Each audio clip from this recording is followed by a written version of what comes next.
Kajian Dalilul Falihin Syarah Kitab Riyadus Sholihin. Bab baru sekarang ya, bab ke-13. Babun fi bayani kasroti turukil khair. Atau terjemah bebasnya ya, yang lebih ringkas mah, amal soleh itu sangat banyak macamnya. Ya, amal soleh itu sangat banyak ya, macamnya, ragamnya, bentuknya, gitulahnya judulnya. Nah, kalau yang sebelumnya ya bab ke-12 ya sudah selesainya yang kemarin, yaitu tentang memperbanyak amal soleh di akhir umur. Nah, catatan singkatnya dari semuanya. Nah, yang pertama, kalau sudah mencapai umur 60, nah itu sudah betul-betul di akhir. Kalau sudah mencapai umur 60, berarti sudah lampu merah untuk urusan selain akhirat. Berarti hanya urusan akhirat. Nah, sementara kan akhir umur seseorang kan tidak ada yang tahu. Ya, anggaplah setiap harinya itu sedang berada di akhir umur. Nah, maka perbanyaklah amal soleh. Dan nasib seseorang di akhirat itu kan ditentukan dengan amal terakhirnya. Nah, kurang lebih demikianlah hanya amal soleh.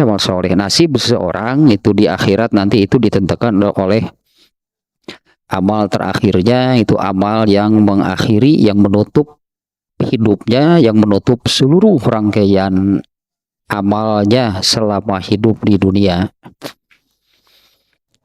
Nah, kita ke yang baru nih, yang demikiannya judulnya bab amal soleh itu sangat beragam atau banyak sekali macamnya. Seperti bab yang lain, Imam An-Nawawi penulis kitab Riyadus Sholihin. Nah, kalau ini dari kitab ini kan Dalilul Falihin, kitab syarah dari Riyadus Sholihin. Nah, di kitab Riyadus Sholihinnya Imam An-Nawawi dalam bab ini seperti juga bab-bab yang lainnya diawali dengan ayat. Nah, diawali dengan ayat-ayat Al-Qur'an yang kita baca nih ayatnya. Nah, ini potongan-potongannya nih ya. Yang pertama surat Al-Baqarah ayat 215. Kita lihat nih ayatnya ya secara lengkap gitulah. Al-Baqarah ayat 215. A'udzubillahi minasyaitonirrajim. Yas'alunaka madza yunfiqun.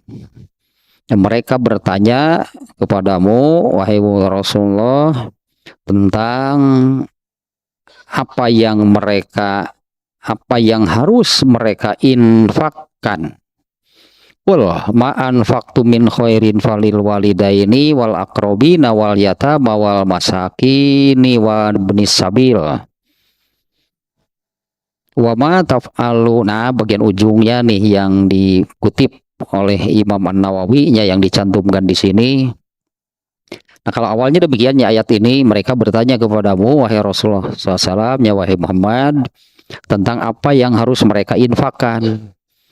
Qul, jawablah, itu katakanlah, harta apa saja yang kamu infakkan, ya hendaklah diperuntukkan bagi kedua orang tua, kerabat, anak yatim, orang miskin, dan yang dalam perjalanan. Nah, bagian ininya nih, dan kebaikan apapun yang kamu kerjakan, maka sesungguhnya Allah Maha mengetahui. Nah, bagian ujungnya bagian yang ini nih ya, yang dikutip nih. Wa ma taf'alu min khair fa innallaha bihi alim. Nah, ini intinya kan amal soleh apapun. Ya, amal soleh apapun. Nah, yang disebut amal soleh apapun berarti sangat banyak gitu. Artinya amal soleh yang manapun. Amal soleh yang bagaimanapun yang kamu kerjakan, sesungguhnya Allah Maha mengetahui. Allah mengetahuinya. Satu ya ayatnya. Kemudian yang kedua,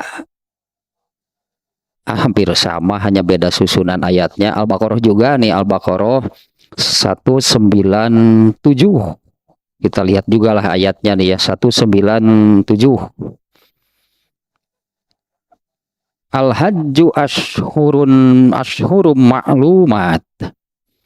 Famal faradu fihinnal hajja fala rafasa fala wala fusuqa wala jidala fil hajj. Wa ma taf'alu min khair ya'lamuhullah. Nah, bagian yang itu ya, wa ma ya taf'alu min khair ya'lamuhullah. Wa tazawwadu fa inna khairaz zadi taqwa wattaquni ya ulil albab. Musim haji itu pada bulan-bulan yang telah ditentukan. Mulai dari Syawal, artinya bulan haji disebutnya. Bulan haji itu mulai dari Syawal, Zulqa'dah, Zulhijjah, 3 bulan gitu ya. Barang siapa mengerjakan ibadah haji di bulan-bulan tersebut, maka janganlah berkata ropas teh bicara porno gitu ya, bicara yang jelek, yang jorok, khusus ropas mah yang porno gitu ya. Kemudian jangan berbuat maksiat dan jangan bertengkar ya dalam atau ketika itu mau melaksanakan ibadah haji, ketika berpakaian ihram khususnya ya, atau ya itulah di bulan-bulan haji sebetulnya. Nah, bagian yang ini nih, segala kebaikan yang kamu kerjakan, Allah ya, sungguh Allah mengetahuinya. Bawalah bekal, karena sesungguhnya sebaik-baik bekal adalah takwa. Dan bertakwalah kepadaku, wahai orang-orang yang berakal sehat. Allah, berakal sehat, nuaras itulah. Wahai bertakwalah kepadaku, ya wahai orang-orang yang berakal sehat. Kemudian satu lagi surat ini sudah sering juga terbawa sih. Ini sering terbawa, surat Al-Zalzalah. Famay ya'mal misqala dzarratin khairan yarah. Barang siapa beramal soleh sekecil apapun, pasti dia akan mendapatkan balasannya. Nah, kalau dikaitkan dengan bab sebelumnya juga masih ada kaitannya tentang bab keberapa? Ke-11 tentang mujahadah. Artinya amal soleh sekecil apapun kan, ya kerjakanlah dengan sungguh-sungguh. Nah, dengan berjihadnya, dengan bermujahadah. Kemudian dengan bab yang kemarin, bab yang sebelumnya, amal soleh sekecil apapun kerjakanlah. Siapa tahu itu di akhir umur, siapa tahu setelah mengerjakan amal soleh tersebut meninggal. Ini jadi hanya pinternya memang Ibnu siapa An-Nawawi nya menyusun bab-babnya juga gitu ya.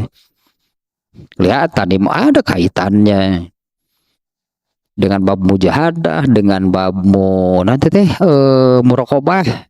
Entah di bab keberapanya muraqabah nih yang sudah lewat. Muraqabah itu artinya merasa yakin selalu itu diawasi oleh Allah.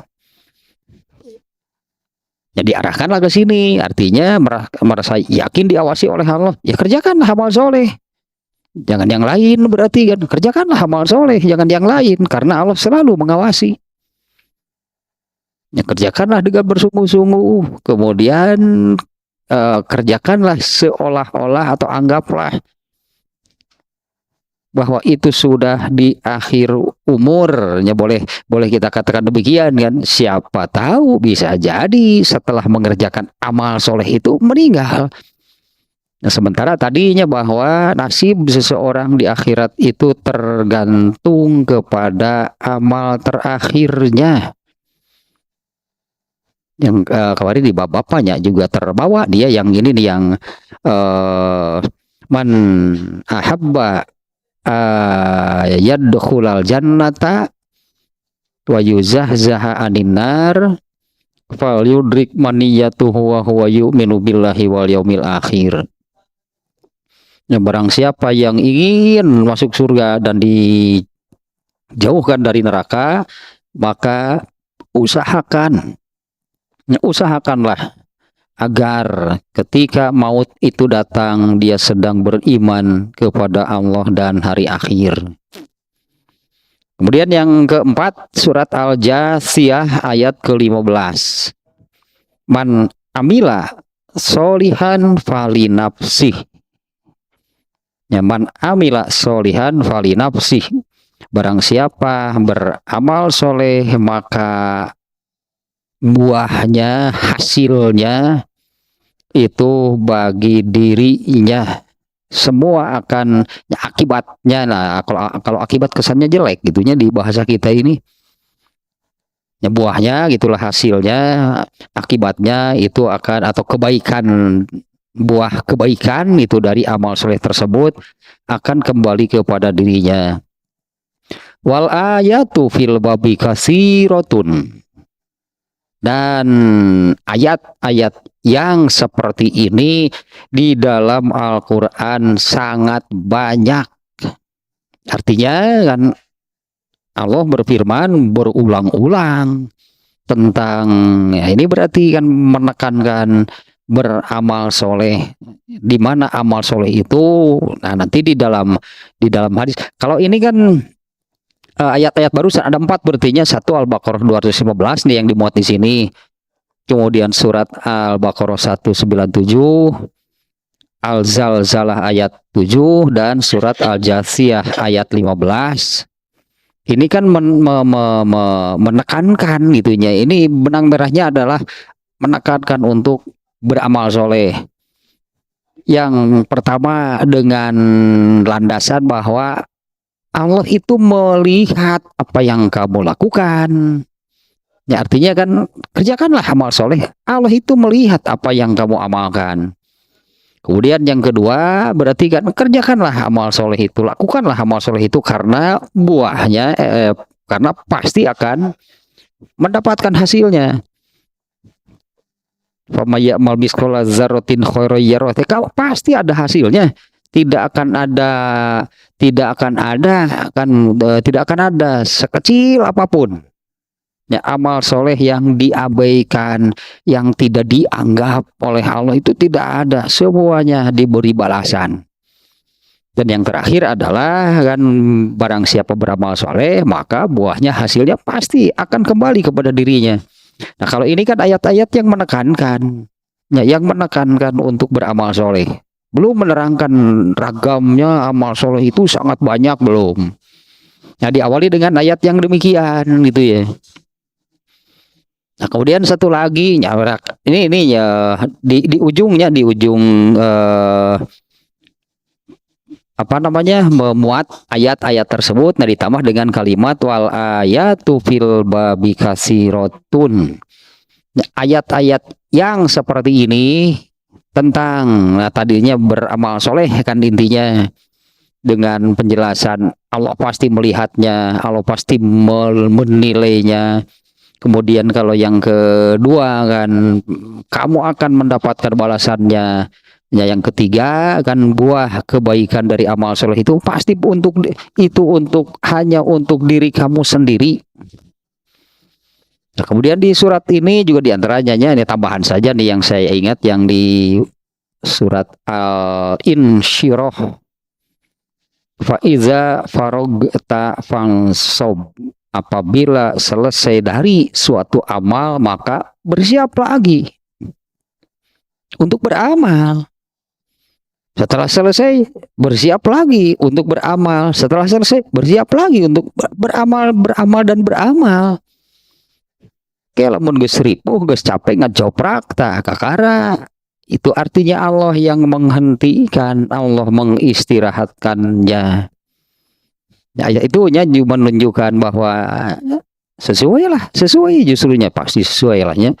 Ya, sesuailah dengan maksud, dengan tujuan Allah menciptakan manusia, yaitu untuk beramal soleh.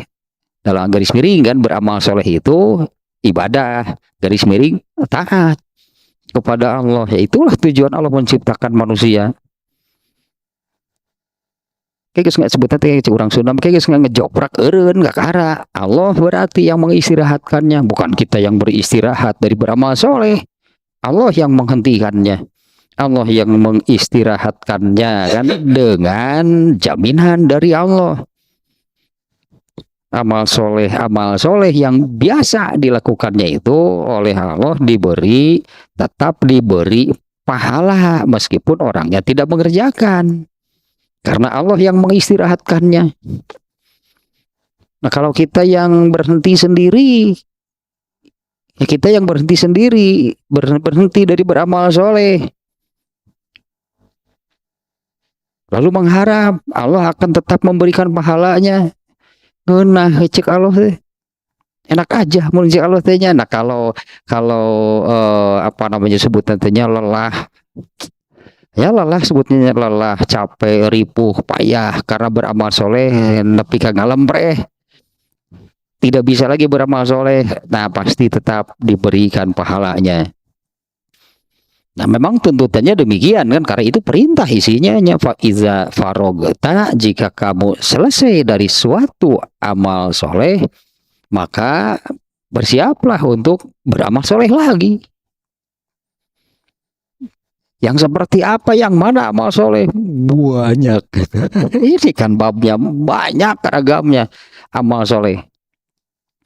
Nah itu ayatnya ya, ayatnya yang belumnya, ayatnya tidak menerangkan banyak ragamnya, belumnya tidak menerangkan demikian nih ayat-ayatnya. Tapi gimana melihat ayat-ayat yang dibuat di sini ini apa namanya ya, makna tersiratnya adalah menekankan itu untuk beramal soleh. Kalau dua ayat yang awal tadi kan hampir sama gitunya. Apapun yang kamu amalkan, Allah itu maha mengetahui. Itu satu, artinya kan tidak akan ada yang diabaikan oleh Allah. Tidak akan ada yang tidak dianggap, diabaikan, diacuhkan oleh Allah. Ya, kalau ada yang demikian nanti manusia malas beramal soleh deh. Kemudian ada gitunya kategorinya yang tuh amal segede kieu mah kagok atuh ku Allah ge moal direret-ret acan beki moal beramal teh. Nah, sehingga nomor satunya Allah mengetahui, artinya Allah melihat, Allah menyaksikan, dan Allah akan memberi pahala. Nah kalau yang kedua yaitu pasti ada balasannya, tidak ada yang diabaikan. Dan yang ketiga akibat baik, buah hasil itu dari beramal soleh itu akan kembali kepada dirinya masing-masing. Itu ayatnya ya yang dimuat oleh Imam An-Nawawi ini tentang amal soleh itu sangat banyak ragamnya. Ya boleh disebut dari yang terkecil sampai yang terbesar. Amal soleh itu dari yang terkecil sampai yang terbesar. Nah sekarang hadisnya, penjelasannya seperti ini nih Ibnu Unggal An-Nawawi, nah jadi karena Ibnu Hajar wae teh. Imam An-Nawawi ini memulainya dengan seperti ini. Amal ahaditsu fakasirotun jiddan. Adapun hadisnya yang sejalan tadi dengan ayat-ayatnya yang menekankan amal soleh, bahkan menerangkan rinciannya. Kalau hadis itu bahkan menerangkan rinciannya. Amal soleh yang disebut tadinya dari yang terbesar yang terkecil itu semuanya ada di dalam hadis. Nah, adapun hadis-hadis tentang atau terkait dengan hal tersebut, tentulah amat sangat banyak. Wahia goeru munhasirotin, tidak terhingga, tidak terbatas, tidak terhitung lah gitulah hadis-hadis nih yang menerangkan tentang amal soleh. Fanadzkuru torfan minha. Nah di sini ya kata penulis kata Imam An-Nawawi, ya kami hanya beberapa mengambil memasukkan beberapa sajalah untuk mewakili. Nah ini seluruhnya nantinya nih ya bab Ini ada berapa hadis nih, kemarin lupa lagi, sudah dibuka. Ayat seberapa? Ada 20 20 berapa? 25. Seluruhnya tuh ada 25. Mewakili dia Ibnu An-Nawawi mengatakan ya kalau hadis tak terhingga, tak terbatas jumlahnya yang menerangkan amal soleh. Kami hanya memuat namanya beberapa hadis yang mewakili saja. Nah, seluruhnya ada 25 nih ya di bab ini hadisnya. Nah, hadis yang pertama nih. Nah, ini ya yang saya katakan dari yang terbesar itu sampai yang terkecil. Dari hal yang paling mendasar gitunya yang disebut beramal solehnya sampai kepada apa namanya, kalau pohon itu sampai ke dahannya, rantingnya, daunnya, bunganya gitulahnya, yang sampai ke hal-hal kecilnya. Yang pertama nih, An Abi Zarin Jundab bin Junadah radhiyallahu anhu qala. Kita langsung terjemah saja nih ya. Nih hadisnya nih. Dari Abu Dzar. Abu itu sebutan ya. Dari Abu Dzar Jundab bin Junadah. Nah, ini nama aslinya nih ya. Kita sering mendengar nama Abu Dzar. Ini nama aslinya nih, Jundab bin Junadah.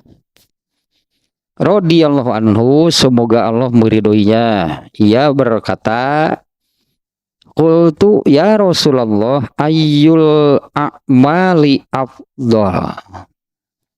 Wahai Rasulullah, ya aku bertanya, wahai Rasulullah, amal ayyul a'mali afdal, amal yang mana yang terbaik? Ya, amal yang mana nih yang terbaik? Qala Rasulullah SAW menjawab, al-imanu billah, beriman kepada Allah. Ya, al-imanu billah, beriman kepada Allah.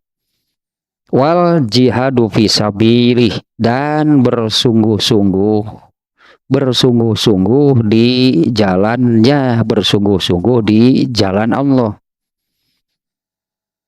Qultu, kemudian aku bertanya lagi, ayyur riqabi afdalu, kemudian membebaskan hamba sahaya yang seperti apa yang terbaik? Jadi hamba sahayanya yang bagaimana gitu ya. Membebaskan hamba sahaya yang bagaimana nih yang terbaik? Qala Rasulullah SAW menjawab, an fasuha inda ahliha. Nah, yang paling berharga, yang paling bernilai untuk pemiliknya. Itu mah hamba sahaya nu bogana geus teu butuh, dijual. Dibelilah, dibebaskan. Kurang berarti nilainya. Tapi tetap membebaskan hamba sahaya itu ya pahalanya sangat besar. Nah, di sini yang terbaik membebaskan hamba sahaya yang seperti apa? Anfasuha inda ahliha, yang paling bermakna, bernilai, yang paling bermanfaat bagi pemiliknya. Wa aksaruha samana, dan yang paling mahal harganya. Qultu, kemudian aku bertanya lagi, fa in lam af'al, bagaimana kalau aku tidak bisa? Nah, bagaimana kalau aku tidak bisa hanya mengerjakan yang, karena tadi kan bertanya yang terbaik gitu kan. Nah, bagaimana kalau aku tidak bisa mengerjakannya? Qala, Rasulullah menjawab, tu'inu do'ian atau sonian. Ada duanya, ada do'ian, sonian. Ini dulu huruf Arab gitu ya. Dulu huruf Arab itu tidak ada tulisan. Jadi antara sod dan dod sama. Huruf H, jim, kho sama. Nggak ada tanda baca, artinya nggak ada titik. Berarti hanya bentuk hurufnya saja. Sementara kan bunyinya beda. Huruf H, huruf jim, H, kho beda. Kalau Kalau sekarang sudah ada tulisan, sudah ada tanda bacanya, tetap bisa baca. bisa ayat tanda baca teh supaya beda, ya tetap tidak bisa membaca. Tu'inu do'ian. Nah, ini hadis riwayat muttafaq alaihnya Bukhari dan Muslim. Nah, di dalam Sahih Bukhari itu do'ian. Nah, artinya orang yang terlantar itulah. Yang menolong orang yang terlantar. Kalau sonian maknanya menolong orang yang mengerjakan sesuatu tapi dia ada kekurangan, ada kelemahan. Jadi bantulah supaya pekerjaannya itu menjadi lebih baik. Nah, kalau sonian maknanya demikian ya. Kalau doian itu ya orang yang terlantar, orang yang sangat berkekurangan gitulah. Aw tasna'u li akhroko, atau kamu berbuat sesuatu kepada orang yang tidak tahu harus berbuat apa. Lakukanlah sesuatu untuk orang seperti itu. Ya akhrok al akhroknya aw tasna'u li akhroko, atau kamu berbuat sesuatu untuk al akhrok ya orang bodoh sih sebetulnya terjemahan nama untuk orang yang bodoh. Ya orang yang bodoh kan orang yang tidak tahu harus melakukan apa. Ya lakukanlah sesuatu untuk orang seperti itu. Kemudian aku bertanya lagi, ya Rasulullah, wahai Rasulullah, aro'aita in do'uftu an ba'dil amali. Aku bertanya lagi, wahai Rasulullah, bagaimana kalau ternyata aku tidak mampu hanya untuk melakukan sebagian amal. Qala, Rasulullah menjawab, takufu syarroka anin nas. Jika kamu anggap seperti inilah, jika kamu tidak beramal soleh, jika kamu tidak beramal soleh, padahal kan amat sangat banyaknya, mau ragamnya. Jika kamu tidak mampu beramal soleh, takufu syarroka anin nas, maka seperti inilah, jaga diri kamu, tahanlah diri kamu agar orang lain tidak mendapatkan keburukan dari kamu. Nah, itulah jagalah diri kamu gitu agar itu orang lain tidak mendapatkan keburukan bagi kamu. Jadi menahan diri dari berbuat keburukan. Kalau tidak bisa beramal soleh, menahan diri dari berbuat keburukan. Fa innaha sodakotun minka ala nafsika.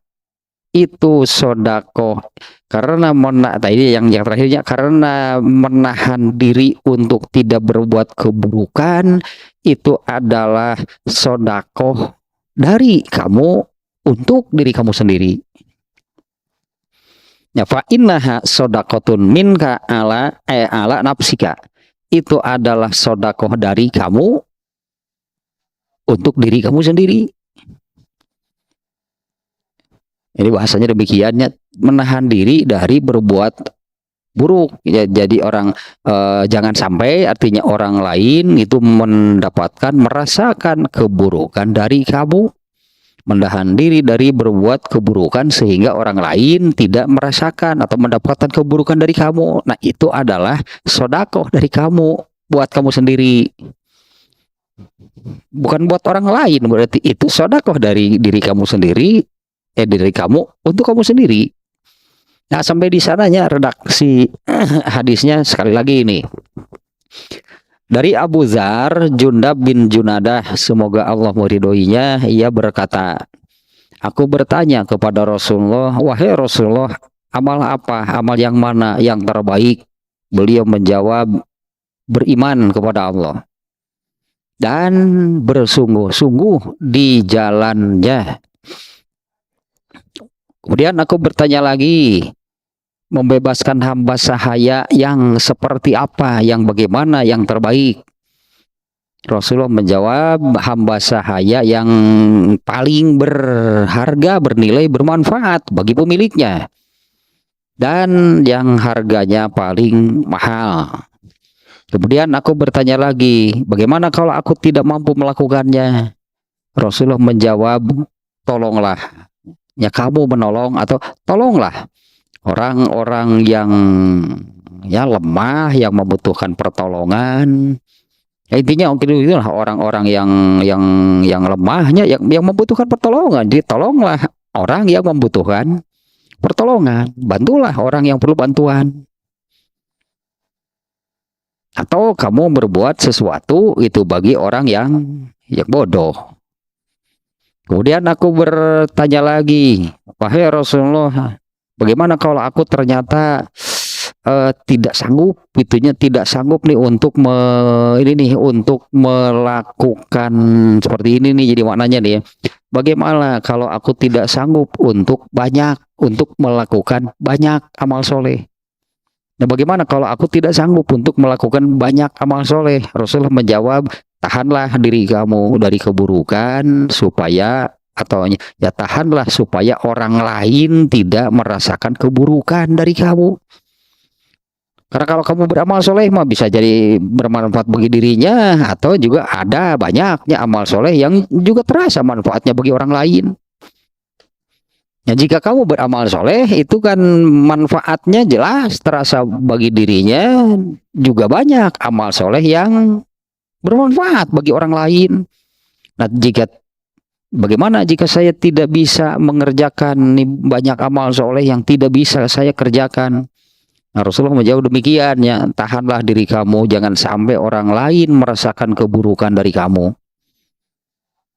Karena dengan demikian, karena hal seperti itu adalah itu sedekah dari kamu untuk kamu sendiri.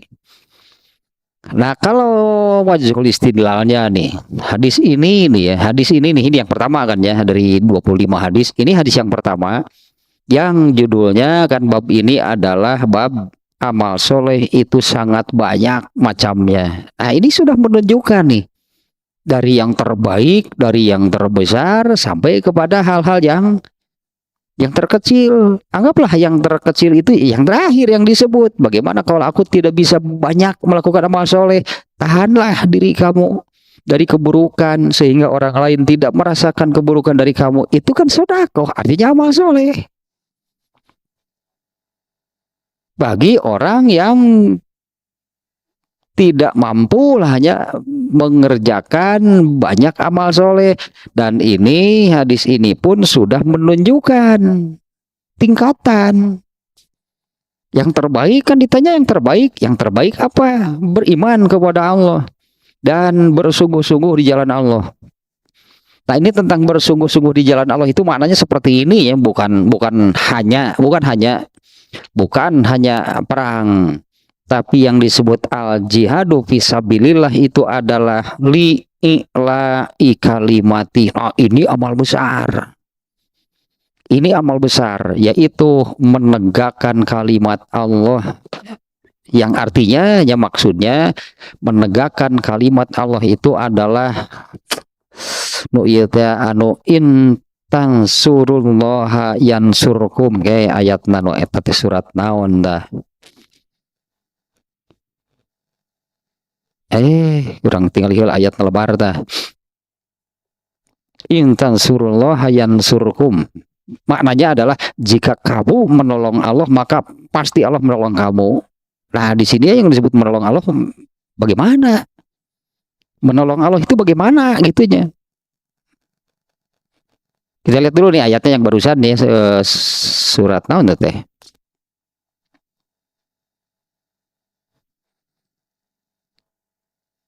Surat Muhammad ayat 7. Ya ayyuhallazina amanu in tansurullaha yansurkum yusabbit aqdamakum wa yusabbit aqdamakum. Ayatnya pendek ternyata ayat 7 nih ya. Ya ayyuhallazina amanu in tansurullaha yansurkum yusabbit wa yusabbit aqdamakum. Wahai orang-orang yang beriman, jika kamu menolong Nah, kalau redaksinya kan menolong Allah. Nah, di sini adalah menolong agama Allah. Pasti dia akan menolongmu dan meneguhkan dan mengokohkan kedudukanmu. Nah, ini nih ayat ini nih ya. Yang ini yang disebut jihad fisabilillah. Apa sih yang disebut tadinya menolong Allah atau menolong agama Allah itu bagaimana? Nah, kita ke sini nih. Allah itu menurunkan ilmu sebetulnya kan, karena manusia bodoh. Allah menurunkan ilmunya karena manusia bodoh. Maka Allah menurunkan, Allah memberinya ilmu. Nah, ilmu yang Allah turunkan ini yang kemudian kita sebut yaitulah agama. Allah turunkan melalui Rasulullah SAW. Nah, kita lihat dulu bagaimana Rasulullah SAW menyebarkan ilmu yang Allah turunkan. Ternyata kan tidak bisa dilakukan sendirian. Ya, ternyata tidak bisa dilakukan sendirian. Ya, banyak nih hal-hal yang harus itu dilakukan untuk mendukung tugas kenabian ini. Karena intinya kan Allah mengutus nabinya, mengutus Rasulullah SAW itu untuk apa? Allah mau menurunkan ilmu. Ilmu ini bukan hanya untuk Rasulullah, tapi untuk seluruh manusia. Tapi ternyata kan dari ada tiba baheula gitu. Dari dulu, dari Rasul yang pertama Allah sebutnya dari Rasul yang pertama Nabi Nuh dengan misi yang sama. Allah menetapkan Nabi Nuh sebagai utusannya sama untuk menurunkan ilmu agama bagi seluruh manusia saat itu. Tapi bagaimana nih sikap manusia terhadap utusan Allah ini? Ternyata kan tidak serta-merta mereka semuanya menerima karena ini nih yang benar. Inilah kebenaran yang sesungguhnya. Nah, sama juga yang dialami oleh semua utusan Allah termasuk Rasulullah SAW. Ternyata banyak sekali rintangannya. Ya, banyak sekali rintangannya. Bahkan sampai harus berperang. Nah, mereka yang ikut berperang dengan Rasulullah ini misinya apa? Ikut berperang dengan Rasulullah SAW ini tujuannya apa? Nah, ini kan tujuannya adalah li'ila'i kalimatillah, ini membela agama Allah. Sampai harus demikian gitu ternyata hanya untuk menegakkan agama Allah. Untuk menyebarkan gitulah, untuk menyebarkan, menegakkan Islam itu ternyata ya seperti itulah kondisinya. Bahkan para sahabat dulu sampai harus berperang. Nah, karena Allah di sini meminta kesungguhan. Allah menuntut kesungguhan nih dari kalau jadinya kan karena berperangnya dengan manusia lagi kan, tapi manusia yang menentang agama Allah. Maka Allah menuntut kesungguhan dari orang-orang yang sudah menganut agama Islam ini. Tegakkanlah agama Islam. Apa harus berperang? Ya kan situasinya setiap zaman di setiap daerah kan berbeda-beda. Dan yang pokok adalah itunya, yang pokok yang disebut menegakkan apa sebutannya menegakkan Islam ya, menegakkan syariat Islam itu adalah diamalkan. Diamalkan. Saya ingat ini nih dulunya sudah lamanya almarhum Ustadz Usman Solihuddin yang tentang yang jihad ini kalimatnya pendek.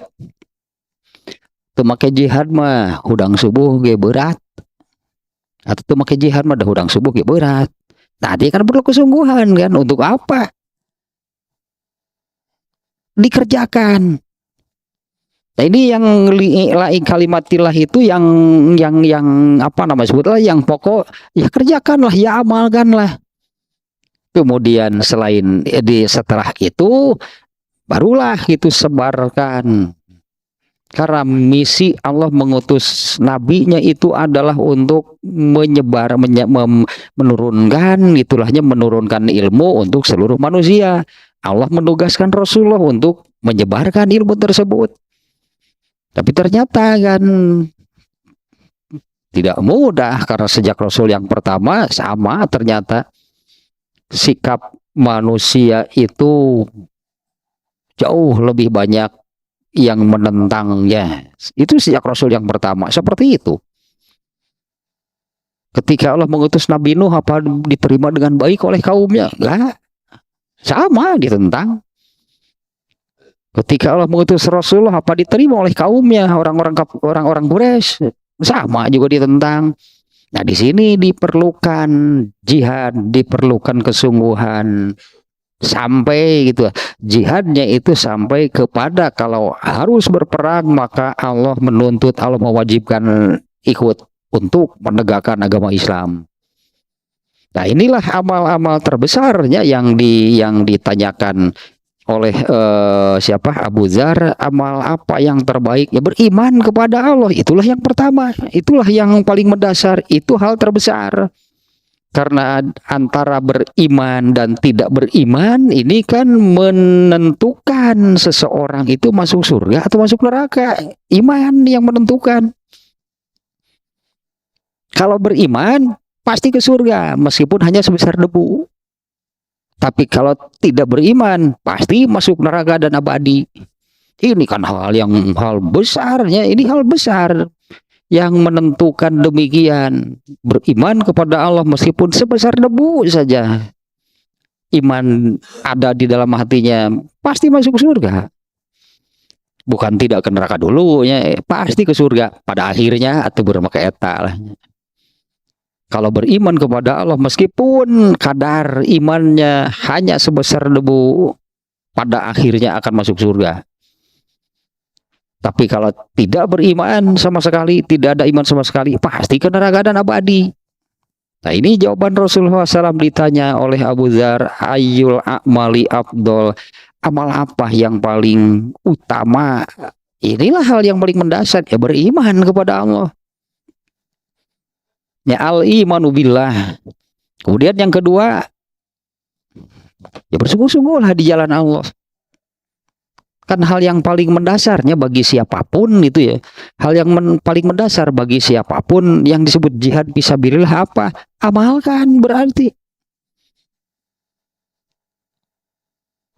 Kalau berperang bagaimana? Jihad itu sama dengan perang? Enggak. Lalu biulah sudah ada tuh pakai jihad mah udah udang subuh ya, saya udang subuh ya berat. Nah, karena arti kata jihad itu bersungguh-sungguh. Bersungguh-sungguh dalam apa? Ini yang kemarin kan nyebab mujahadah. Jihad itu murodif sinonim.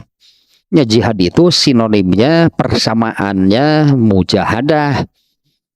Di bab yang apa namanya, yang kemarin kan mujahadah hanya Ibnu An-Nawawi tidak menggunakan kata jihad. Karena terkesan gitu, karena terkesannya kalau jihad itu perang, mujahadah, padahal sama sebetulnya. Itu sinonimnya. Baik kata mujahadah ataupun jihad maknanya adalah bersungguh-sungguh di jalan Allah. Bahkan kan dengan definisi bersungguh-sungguh di jalan Allah itu definisinya adalah jauhkan diri dari pengaruh buruk hawa nafsu. Artinya bersungguh-sungguhlah di dalam agama Allah, yaitu bagaimana mengamalkannya. Kalaupun harus sampai berperang itu seperti yang dialami oleh Rasul dan para sahabat, ya sama saja dituntut kesungguhan untuk sampai melakukan demikian. Nah, karena yang namanya berjihad itu seperti ini ya, li'ilami kalimatillah. Nah, kita lihat seperti ini nih. Bagaimana Islam itu bisa tegak, bahkannya bagaimana Islam bisa tegak, jangankan tegak, kemudian terlihat saja. Bagaimana Islam itu bisa terlihat, terasa, ada gitu Islam itu ya. Kalau Islam itu tidak diamalkan, nggak akan nampak, nggak akan terlihat. Karena Islam itu baru terlihat, baru nampak, baru terasa gitu ya apabila Islam itu diamalkan. Kan terlihat itunya kalau ya, misalnya dulu di apa namanya di zaman Rasulullah SAW dan para sahabat, di mana mereka kan mereka semua ini kan yang menjadikan Islam itu sebagai landasan, sebagai pegangan, sebagai pedoman seluruh amal mereka, sangat nampak Islam itu ada. Karena semua yang dilakukan oleh Rasulullah, karena semua yang dilakukan oleh para sahabat itu adalah ajaran Islam. Kan nampak Islam itu ada.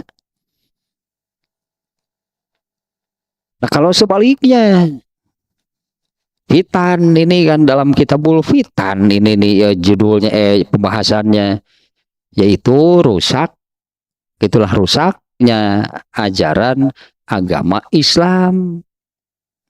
Salah satu cirinya adalah apabila kemunkaran itu sudah merajalela, artinya yang nampaknya itu hanya kemungkaran, sudah Islam itu sudah nggak tidak nampak, runtuh, berarti Islam itu sudah tumbang. Itu padahal kan tuntutannya amal terbaik itu adalah bersungguh-sungguh di jalan Allah, yaitu menegakkan agama Islam dengan cara diamalkan. Dengan contoh yang barusan, sholat subuh gitu, make jihad mah berat, udang teh.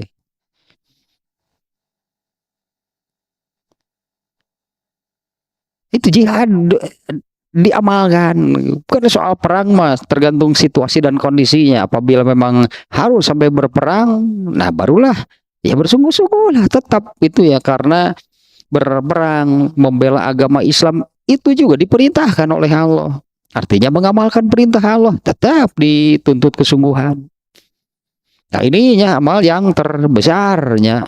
Ini nih amal-amal terbesar yang paling mendasar. Amal apa yang terbaik? Beriman kepada Allah. Kemudian bersungguh-sungguhlah. Ya, setelah beriman berarti setelah beriman itu kepada Allah, artinya ini udah kebetulannya belum lama juga nih kemarin-kemarin yang disebut beriman apa sih yang disebut beriman? Beriman di sini disebutkannya beriman kepada Allah itu artinya mempercayai itulahnya dan menerima agama Islam yang Allah turunkan. Nah, kalau menerima, percaya atas ini berarti kan percaya atas benarnya Islam, diterimalah agama Islam.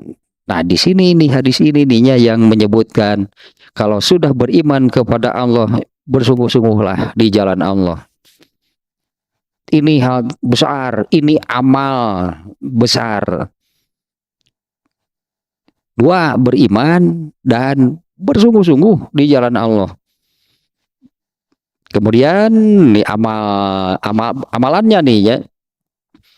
Amalannya yang ditanyakan oleh Abu Dzar tadinya, oleh Abu Dzar itu yaitu tentang membebaskan hamba sahaya. Kalau membebaskan hamba sahaya yang terbaik yang seperti apa? Hamba sahaya yang sangat terasa manfaatnya oleh pemiliknya. Jadi karena si pemiliknya ini kan merasakan manfaatnya, karena hamba sahayanya hamba sahaya yang baik, berarti nih terasa manfaatnya, bahkan sampai si pemiliknya ini ya muncul rasa sayang kepada hamba sahayanya. Si pemiliknya ini nyah pisan ke hamba sahaya teh tanu eta bebaskeun. Daya bahan mau dijual ya kan dibebaskan itu kan harus dengan tebusan, seolah-olah dibeli tapi bukan untuk dimiliki, dibelinya untuk dimerdekakan, seperti dulu yang itu dilakukan oleh Abu Bakar ya. Abu Bakar itu membebaskan beberapa orang hamba sahaya, yang paling terkenal Bilal. Bukan untuk dimiliki, begitu di apa namanya dibeli oleh Abu Bakar dari pemiliknya untuk dibebaskan, bukan untuk dimiliki. Nah, yang terbaik adalah hamba saya yang demikian. Ini amal-amal yang besar karena membebaskan hamba sahaya mahal harganya. Apalagi disebut nate hamba sahaya nu ada mal dijual sabar wae ge, pasti mahal teh. Ya itu pasti mahal ya.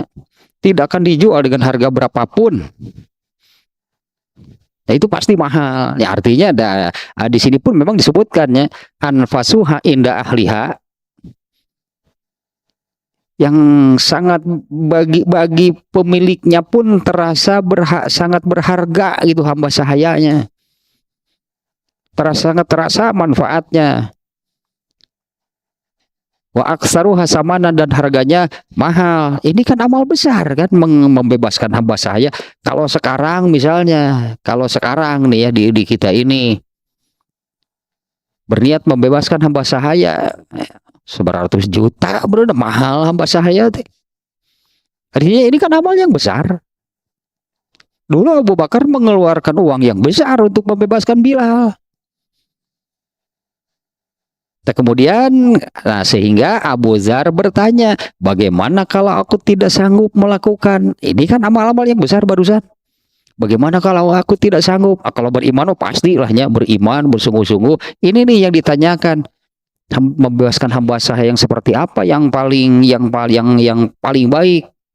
Nah, kalau aku tidak bisa melakukan, artinya kan di sini ya sebutlah, oh ternyata mahal. Mana mungkin saya punya uang sebesar itu. Nah, kalau aku tidak bisa melakukan hal seperti itu, bagaimana? Kemudian Rasulullah menjawab, turunkan amalnya. Kalau tidak bisa melakukan yang itu ya karena memang katakan membebaskan hamba sahaya tadi mahal pasti. Tu'inu do'ian. Ya tolonglah orang-orang yang memerlukan pertolongan. Dan berilah contoh amal untuk orang-orang yang tidak tahu. Itulah hitanya tasna'ul akhraq. Berilah contoh kepada orang-orang yang tidak tahu, sehingga mereka tidak beramal itunya karena tidak tahu. Ya tolonglah, bantulah orang yang memerlukan bantuan, dan berilah contoh amalnya bagi orang-orang yang tidak tahu. Ini sudah menunjukkan beragam nih dari hal yang mendasar, yaitu tentang beriman dan bersungguh-sungguh menegakkan Islam. Nah, dengan cara mengamalkannya, belum tentu berperang. Bagaimana cara menegakkan agama Islam? Diamalkan. Karena dengan diamalkan nanti akan nampak gitu Islam itu ada, Islam itu tegak.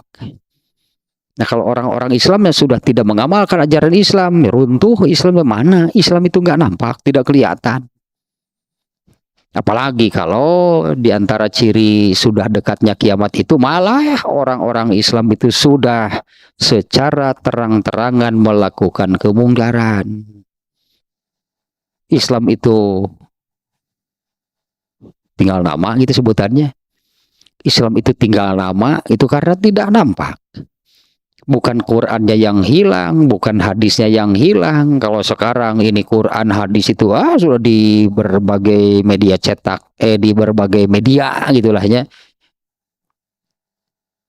Dari yang ya media cetak sampai yang dari lainnya lah gitu. Kalau Quran dan hadisnya itu sudah malah sudah semakin banyak menyebar.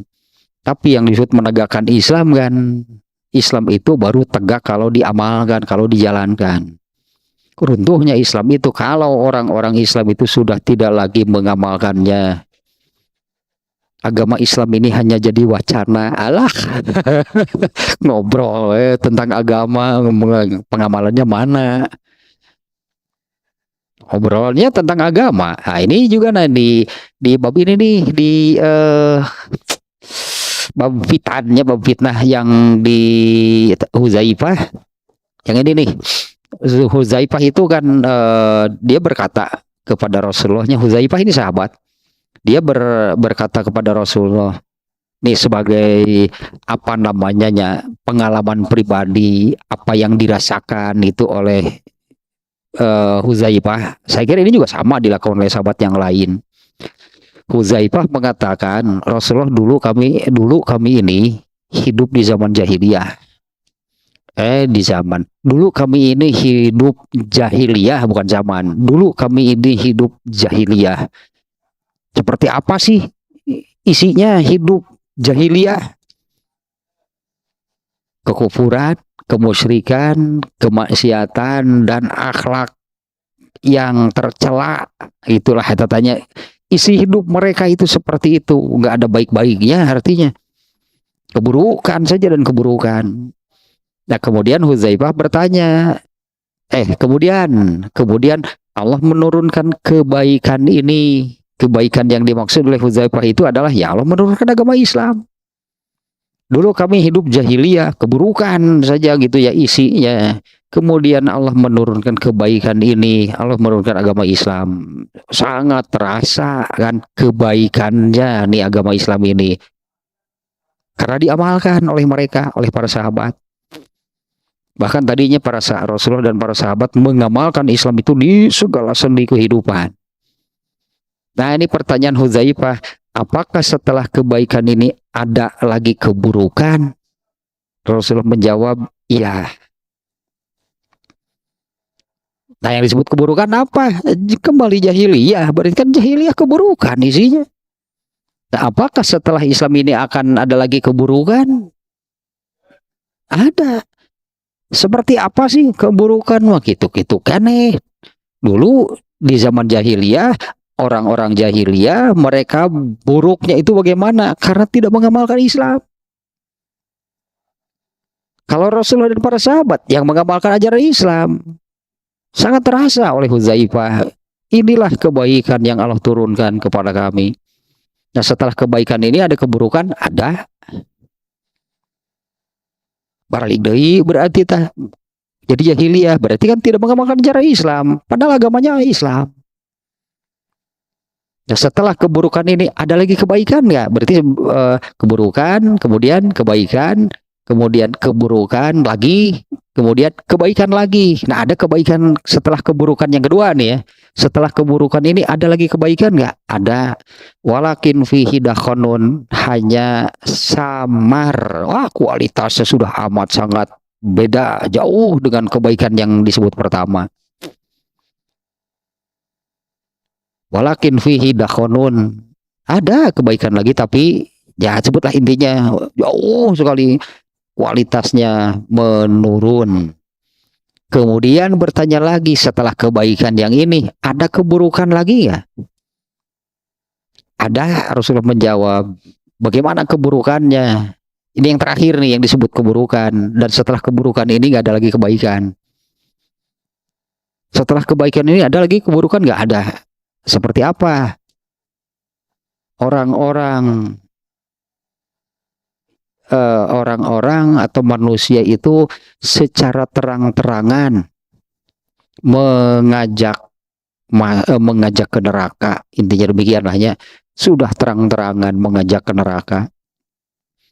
Nah, Hudzaifah kemudian meminta kepada Rasulullah, terangkan kepada kami Rasulullah, seperti apa sih mereka yang justru itu malah gitu mengajaknya ke neraka dan terang-terangan. Hum min jildatina wa yatakallamu bi alsinatina, mereka itu orang Islam. Intinya demikianlah ya. Kulitnya sama dengan kita, bahasanya dengan kita, yang diobrolkan sama dengan kita, yaitu orang Islam. Malah secara terang-terangan menyeru ke neraka. Nah, ini kan sudah amat sangat ya, orang yang disebutnya yang dimaksud dengan terang-terangan mengajak ke neraka itu bagaimana? Sudah terang-terangan berbuat dosa. Ya tadi ciri akhir zaman, ciri sudah dekatnya hari kiamat itu adalah kalau kemungkaran itu sudah merajalela. Melakukan perbuatan dosa itu sudah tidak lagi malu dan sembunyi-sembunyi, sudah dilakukan secara terang-terangan, teteh ngajak ke neraka. Seperti itulah situasinya.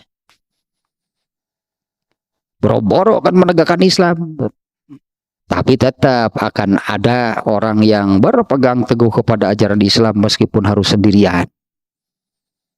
Yaitu yang digambarkan oleh Rasulullah SAW, itunya yang di hadis yang ini, harta terbaik seseorang itu adalah seekor kambing nuntun domba.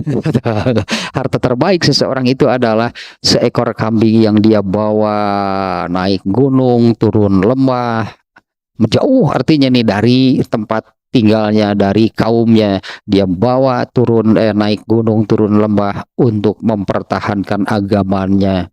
Meskipun akhirnya harus mati di tempat asing hanya karena makan dedaunan. Akan ada ya, sampai situasi seburuk apapun di dunia akan ada orang yang seperti itu. Tetapnya artinya menegakkan Islam, artinya kan karena dia lari menjauh dari lingkungannya itu untuk menyelamatkan agamanya, untuk menegakkan agamanya. Ini kan perkara berat begitu teh. Nah, bagaimana kalau aku tidak bisa melakukan? Ya, lakukanlah yang ringan-ringan, yang kecil-kecil, yaitu tolonglah.